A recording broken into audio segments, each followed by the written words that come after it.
I quit my job on a Wednesday, broke and furious, with nothing lined up but regret and an empty fridge.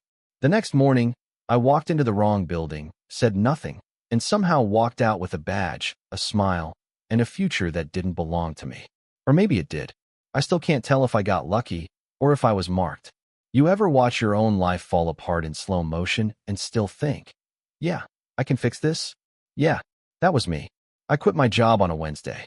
Noon. Middle of a team meeting.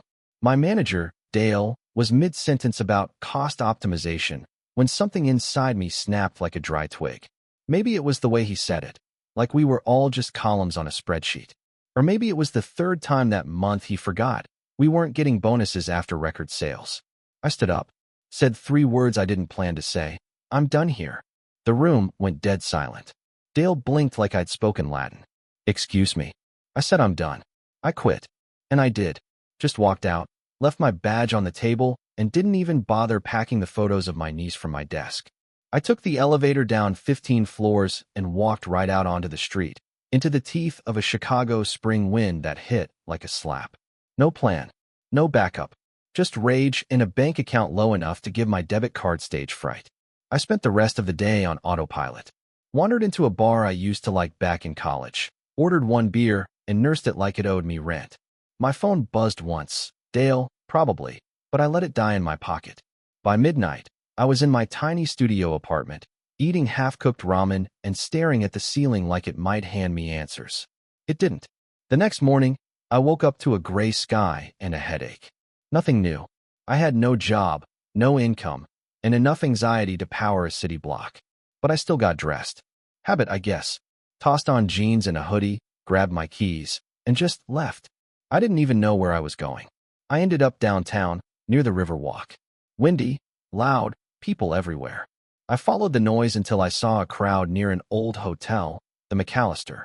Big banners, tech logos, people in lanyards milling around with coffee and swag bags. I was about to walk past when a woman in a navy pantsuit stepped in front of me, smiling like she knew me. You're late. I blinked. What?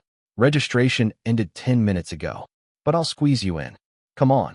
Before I could argue, she shoved a tote bag in my hands and steered me through the rotating doors. I should have said something. Should have explained. But I didn't. I just followed her inside.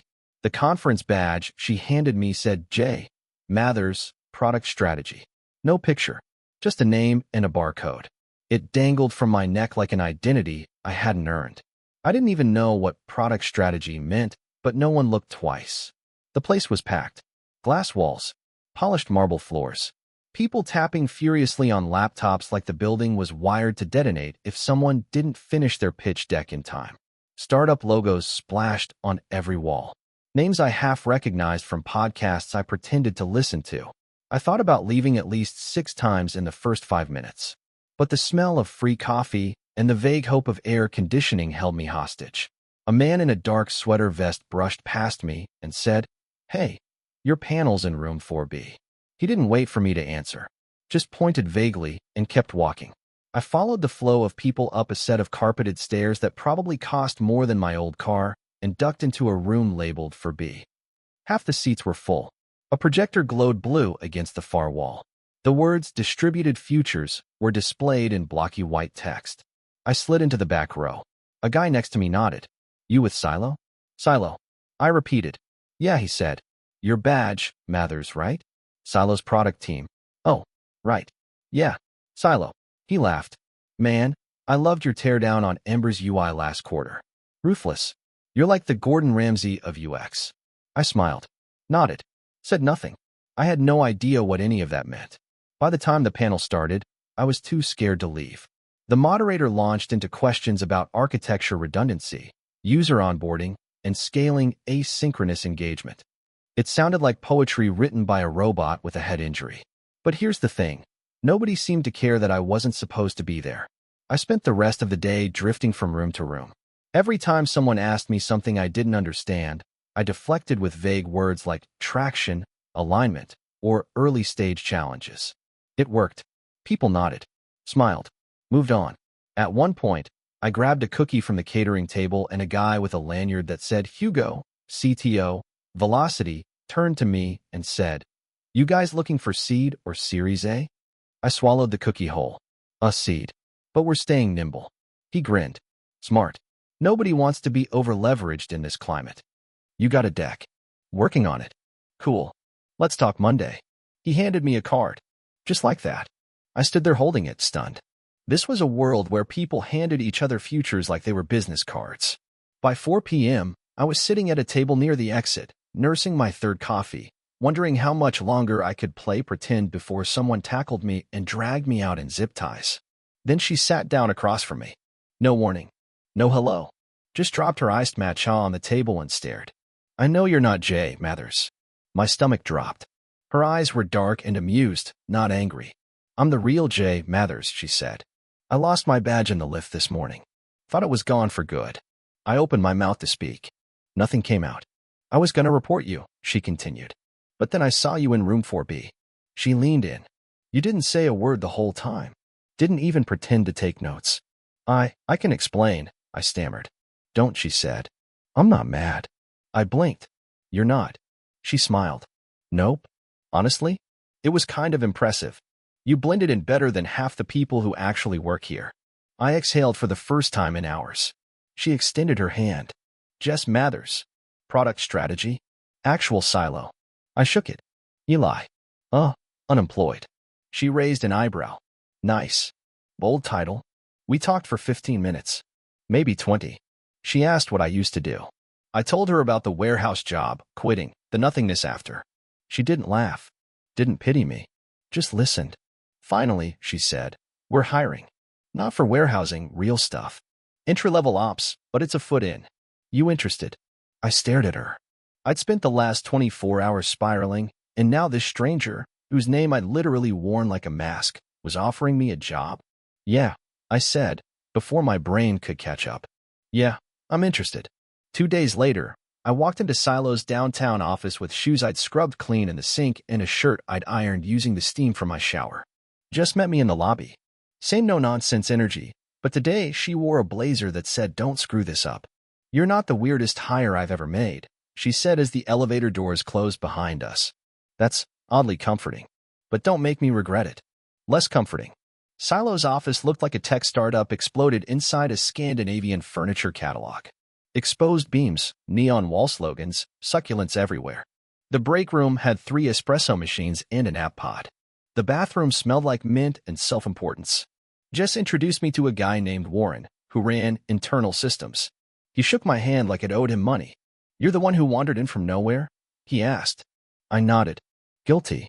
Good. We need someone who's not afraid of weird. Come on. He led me to a glass-walled room with a view of the skyline and dumped a laptop on the desk in front of me. No paperwork. No HR intro. Just a login screen and a post-it that said E. Mercer, PW, Silo 2025. Learn fast, he said. The platform goes live in 2 weeks. What's the platform? He paused. You'll figure it out. That was my onboarding. By noon, I had 5 browser tabs open, 2 Slack channels buzzing, and absolutely no idea what the hell I was supposed to be doing. The only thing I understood was that this wasn't a normal job. Everyone talked in riddles and abbreviations. MVP, API, OKR, GTM. It was like trying to read code written by caffeine and chaos. But I stayed. Because for the first time in months, I felt the itch again. Not the bad one, the good one. The one that says maybe this goes somewhere. The one that keeps you up at night thinking, what if I'm not a screw-up after all? And here's the wild part. I started to get it. Little by little, the pieces clicked. I figured out who was really in charge, not Warren, who made the best coffee, Lisa, design team, and where the CEO liked to eat lunch standing by the window with headphones on. The product was called Helix, a platform for micro-integrated data sharing. I still don't fully understand what that means. But from what I gathered, it let different systems in healthcare, finance, logistics, you name it, talk to each other in real time without leaking private data. It was like a universal translator for tech that usually refuses to play nice. The idea was simple. The implications? Huge. And that's when it hit me. I wasn't just in a job. I was in a launch. A big one. And if this works, we're billionaires kind of launch. That night, I stayed late, long after most of the staff had left. I was digging through onboarding docs when a message popped up on Slack. Jess, still here? I replied, trying to figure out what I'm actually supposed to be doing. Jess, welcome to startup life. Jess, you doing okay? Me, not sure yet, but I don't hate it. Jess, good. Don't get comfortable. We're about to make waves. I stared at that message for a while. Make waves. I wasn't even supposed to be in the water. And now? I was riding a current I didn't fully understand, but I couldn't let go. Then, just before midnight, Warren messaged me. No hello. No emoji. Just one line. You need to be at the offsite tomorrow. 9 a.m. Don't be late. I typed back. What offsite? No response.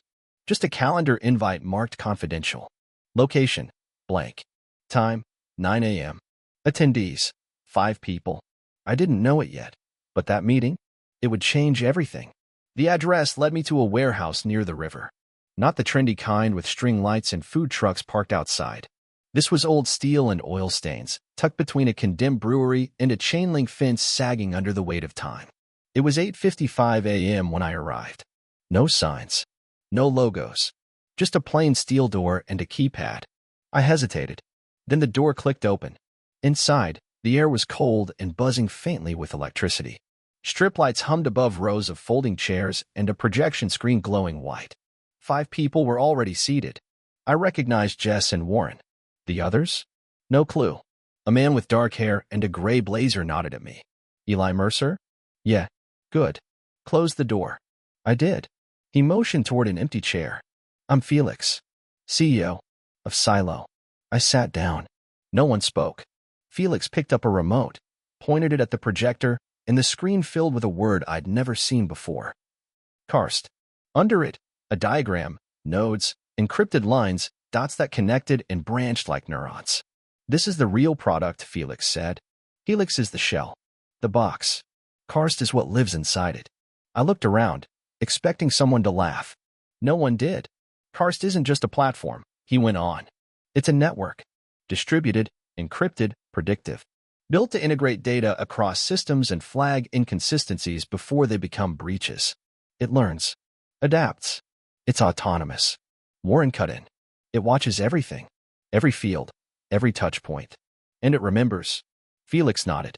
It's already being tested in 2 major healthcare systems under dummy contracts. Jess added, they don't know it's Karst. Just a back-end tool helping them with patient file redundancies. But we've already flagged 7 fraud cases, 3 of them federal level. I swallowed. That's good. It's disruptive, Felix said. Too disruptive. That's why we're not going public with it. Not yet. Because someone would shut it down, Warren said. Or steal it. Felix turned to me. You're here because you weren't supposed to be.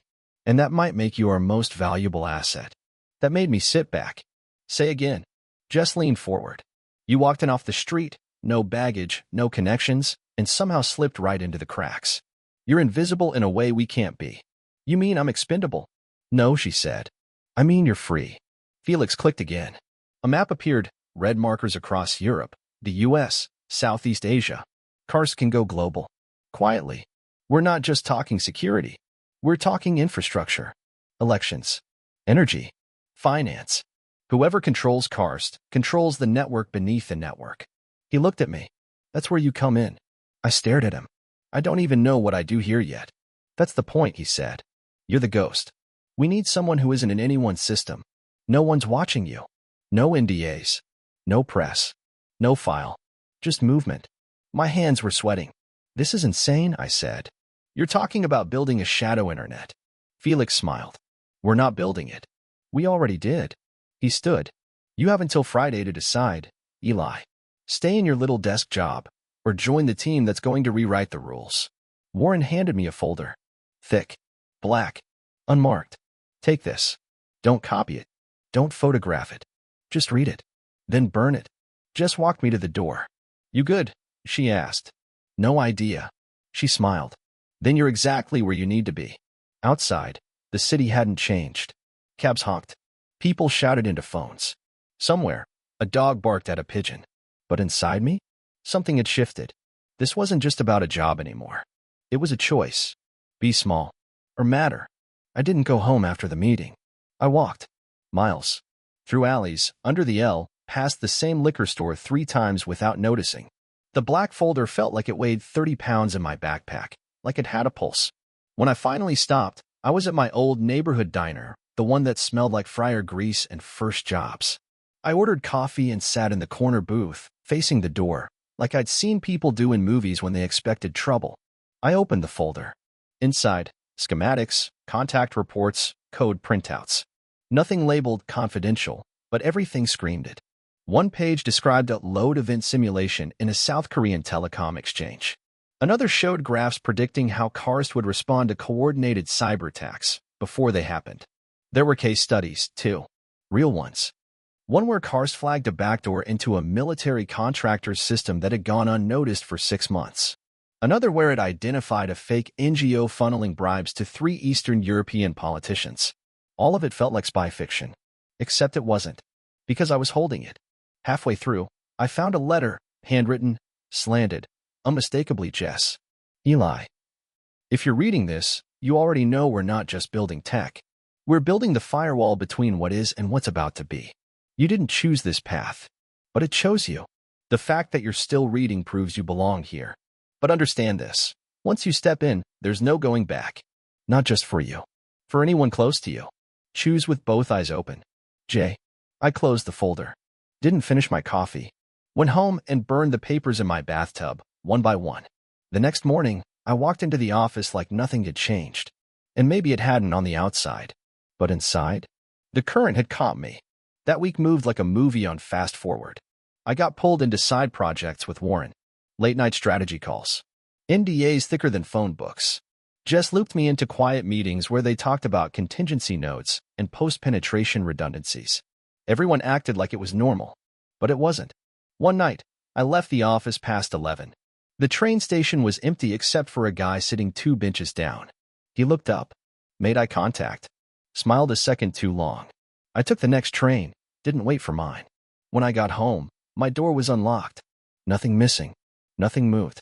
Just unlocked. Like someone had been inside and wanted me to know. I called Jess. It rang once. Disconnected. Next morning, I showed up early. Just wasn't there. Her office, empty. Her computer, gone. No calendar, no Slack activity, no mentions. Like she'd been erased. Warren found me pacing in the stairwell. She's fine, he said. Pulled to London for a side project. No warning. She doesn't owe you one. He handed me a new keycard. Level 3 access now. Congrats. Then he leaned in, low enough that I felt his breath. But from here on out, keep your questions to yourself. It's safer. He walked off like he hadn't just dropped a live wire in my chest. That night, I opened my main bank app. I hadn't checked it in a while. A new deposit sat at the top. $75,000. Labeled, consulting. I didn't touch it. Didn't move it. Just stared. Because that money wasn't payment. It was a tether. A line between who I used to be and who they were turning me into. And I knew, deep down now, that line was fraying. Fast. The money sat untouched. For 3 days, I didn't spend a dime. I didn't even transfer it. I kept living off instant noodles and gas station sandwiches like I was still broke. Because something about that number, $75,000, felt radioactive. On the 4th day, I got a text. Blocked number. You earned it. Don't insult us by pretending otherwise. I stared at the screen for a long time. They were watching. I knew that already, deep down. You don't get folded into a black budget operation and expect privacy. But it was different, knowing they weren't just watching what I did.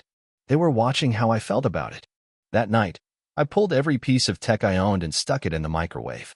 Then I walked to a diner 3 neighborhoods away and asked the waitress if she had paper and a pen. She looked at me like I'd asked for a live chicken. I wrote everything I could remember about Karst. The server maps. The node list. The countries in red. I wrote until my hand cramped, until I filled 5 napkins front and back. Then I folded it all, stuffed it in a library book, and left it on the 3rd floor under American history. In case I disappeared. When I got home, the lock was changed. I stood there on the landing, key in hand, door unmoving. Someone had already been here. A note was taped to the peephole. Upgraded. Use the card. There was a key card taped below it, branded with Silo's logo. No instructions. I scanned it. The lock clicked. Inside? Nothing was mine. Not a single item from my old apartment remained. No ramen packets, no socks on the floor, no stain on the carpet where I dropped a whole cup of coffee during the Bears game. The place had been stripped and replaced. Same layout, different furniture. My name was on the lease. The fridge was stocked with protein shakes and filtered water. The walls were clean. My toothbrush was still blue, but it was a different brand. It felt like I'd died and been replaced with someone more efficient. The next morning, I woke up to find a package on the kitchen counter. I didn't hear it arrive. I didn't hear anyone enter. It was small, matte black. Inside, a watch. Analog. Sleek. When I put it on, the second hand jumped forward.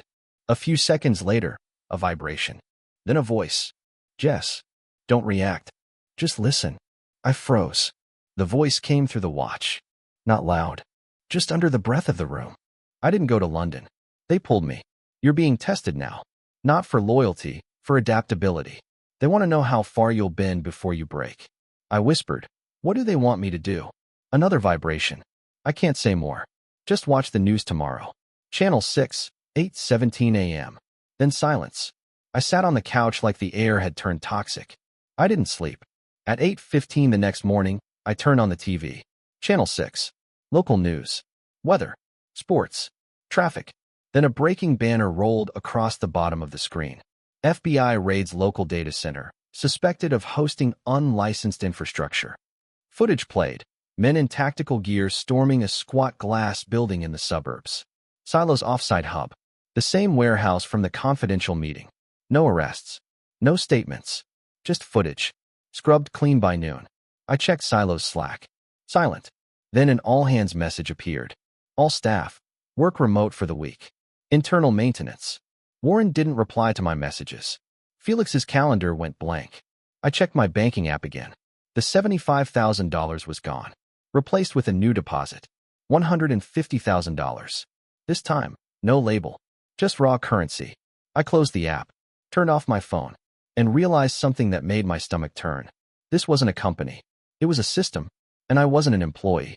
I was a variable, a fuse, and someone somewhere was deciding when to light me. The next week passed like smoke. No shape, no sound, just the thick sense of something burning behind a wall I couldn't see through. I didn't hear from anyone. Not Felix. Not Warren. Not Jess. Silo's site went dark. Not offline dark. The front end still smiled, building tomorrow's infrastructure. But every internal system I had access to turned to static. I kept waiting for someone to come knock on the door. Or erase me. Or worse, ask me to do something else. Instead, I got a calendar invite. One line. Finalization meeting. Sunday, 7 p.m. 1 East Franklin. Downtown. I almost didn't go. I almost packed a bag, bought a bus ticket to Denver, and ghosted it all. But as I stood in the hallway with my hand on the doorknob, I realized something sick and clear. I'd never really had a choice. Not since I walked into that hotel conference. Not since I said yes to Jess. And I didn't want to run. I wanted to understand. So I went. 1 East Franklin was a rooftop garden built over a brutalist office slab, hidden behind a door that looked like maintenance access. I found it unlocked. No guards. No cameras. Just the sound of wind and humming LEDs buried in planter walls. Felix was already there. So was Jess. Warren stood near the railing, back to us, like he was trying to memorize the skyline. They didn't offer greetings. Felix gestured to a metal table with a single folder on it. This is it, he said. I sat. Opened the folder. Inside, paperwork. A contract. A stake. Equity. 10%. 10% of a shell company I'd never heard of. I skimmed. It was all there. Licensing. IP ownership. Migration clauses. Then I saw the name. Karst Global Holdings. I looked up. Felix watched me carefully. We're moving Karst offshore. Rebranding. Setting up across 3 continents. This is your piece. My throat felt tight. Why? Because you earned it, Jess said quietly. No, I said. Why me? I didn't build this. I didn't even understand it. Felix's jaw twitched. You didn't flinch. You walked in with nothing and adapted faster than anyone I've ever seen. You didn't panic. You didn't leak. You didn't run. That's the DNA we need. And if I say no? Warren turned finally. For what it's worth, he said, we'd prefer you didn't. Felix stepped closer. But if you do, we sever. Clean. You walk. Your account zeros. No retaliation. Just erasure. I stared down at the pen. I thought about that first coffee in the hotel lobby. The stolen badge. The accidental panel.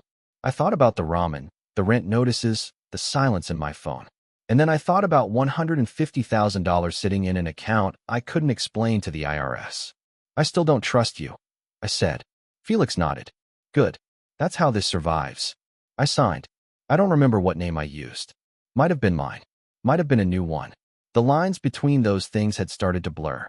Afterward, we sat there in silence, for ghosts in a rooftop garden with too much sky above us. You'll get your next instructions in a week, Jess said. Until then, lie low. Don't contact us. Don't talk about Karst. Act like it never existed. And if someone comes looking? I asked. Warren smiled. They won't find you. He turned and left. Felix followed, his steps slow, deliberate. Jess lingered. You're going to wonder, she said softly, if you sold out. Did I? She looked at me, long and steady. You sold in. There's a difference. Then she disappeared into the stairwell, and I was alone with the wind and the city and the signature that had rewritten my life. I'm not broke anymore. That much is true. I live in a high-rise now. Different city. Different name. The work comes in drops, encrypted files, blind briefings, dead-drop bank wires. I've been sent to Zurich, Dubai, Johannesburg. Once, for 3 days, I was flown to Lima just to listen. I never know who's watching. I never know who's using what I pass along. But I know this. I used to think getting rich would feel like flying. Turns out, it feels like floating just above water, knowing if you stop moving, you drown. But I chose this. I stepped into the game. And in this world, you don't get to win by staying clean. You just hope you don't lose everything trying.